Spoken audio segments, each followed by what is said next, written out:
xarunta daweynta dadka qaba xanuunada sixirka iyo jinka dibbu raxmaan oo laga hirgeliyay magaalada boorama ee xarunta gobolka awdal isla markaasina muddo 2 bilood ah si ku meel gaar ah u shaqeynaysa ayaa waxay ku guuleysatay inay daweyso dad qaba xanuunadaasi sidoo kale waqtigan waxa daweyn u socda dadka xanuunadaasi la ildaran munaasabad ballaadhan oo hanaankeeda dhicitaasi weyn isugu soo dabreeday ayaa si rasmi ah lagu daafuray xarunta daweynta dibbu raxmaan oo xarun weyn ka furatay magaalada boorama munaasabadaasi waxa goobjoog ka ahaa barsaab ku-xigeenka gobolka awdal odayaal iyo waxgarad iyo sidoo kale dadkii ku caafimaaday daweynta ay xaruntaasi bixisay sheekh maxamed xuseen maxamuud oo ah maamulaha xarunta daweynta dibbu raxmaan oo halkaas ugu horeyntii ka hadlay ayaa waxadladiisii ka mid ahaa xaruntan waxa weeye dibbu raxmaan litudaawi bilqur'aani wasunnati walacshaab ayaa waxa weeye la yidhaahdaa waxay xaruntani shaqaynaysay muddo iminka dhowr iyo 10 sano ah waxay ka shaqaysay gobolada Somaliland ee kala duwan ayay ka shaqaysay sida waxa weeye xarunteeda rasmiga ah waa burco weeyaan ugu weyni hargeysana waxa weeye way ku leedahay barbaralka daalika waxa weeye way ku leedahay waxay kaloo ku leedahay laascaanood iyo ceerigaabo iyo caynaba wajaale iyo boorama iyo waxa weeye imika insha Allah aan joogno oo waxa weeyaan insha Allah bulshadu sida dhamaantina u jeceshiin xarunta ay dhammaan bulshadu waxa weeyaan u jecel yihiin xaruntan insha Allah boorama waxay ilaahay idinkiisa noqon doontaa xarun insha Allah inoo furan halkeedii insha Allah ku taqaaneen insha Allah ugu soo hagaagi doontaan quraankii iyo insha Allah wanaagii iyo dawadiina insha Allah inoo socon doonto ilaahay idinkiisa waxaan kaloo insha Allah iyadana aan iftiimin lahaa xaruntu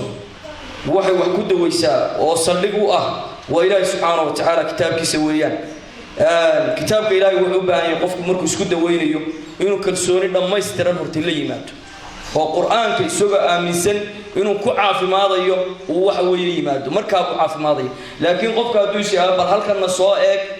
halkana eeg ilaahay subxaanahu wa ta'ala kitaabkiisu eegis ma galo waa dawo rasmi ah ilaahay isaga ayaa sheegay fawqa 7 samaawaat waxa weeye ka sheegay 1440 sano ka hor ba ilaahay subxaanahu wa ta'ala waxa uu inoo sheegay kitaabkan inuu noo yahay dawo waxa weeye rasmi ah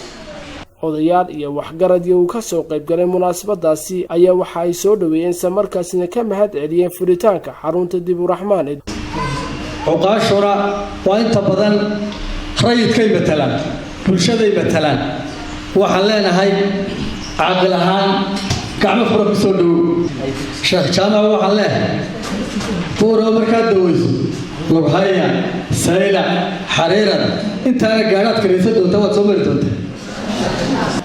كل القرآن كإلهي سبحانه وتعالى كشجع الرحمة رحمة بإلهي كشجع مركب حويان وأبا هناي مارين لوبا النوايا بدي أذي أبا شاف وجود عيننا وحكروا يجنا هالكاسي كدرين عليه دتك يجوا كعاف مال الدوين تاي بس دبو رحمن يسدوا كلا دتك يجوا وقت كان دوين توسعته وحنا هذا دودي كم دها أنا وحنا كان سطح قبله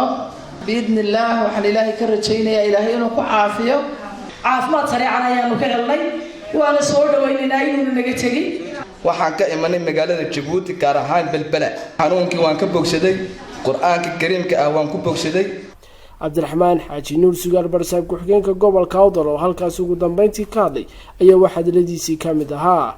khayr baa yaala sheekh waxaan ku leeyahay waan ku hambalyeynaa gobolku sidoo Suudaanku sheegay uu badan yahay degmooyin kala jira halkan markaad ka soo baxdana degmooyinka kale laftooda tagi doontaa الله كحفتيو الله دتك دaweynaysana سنة dawadaada tu shaafiya uga dhigo oo ilaahay ka aqbalo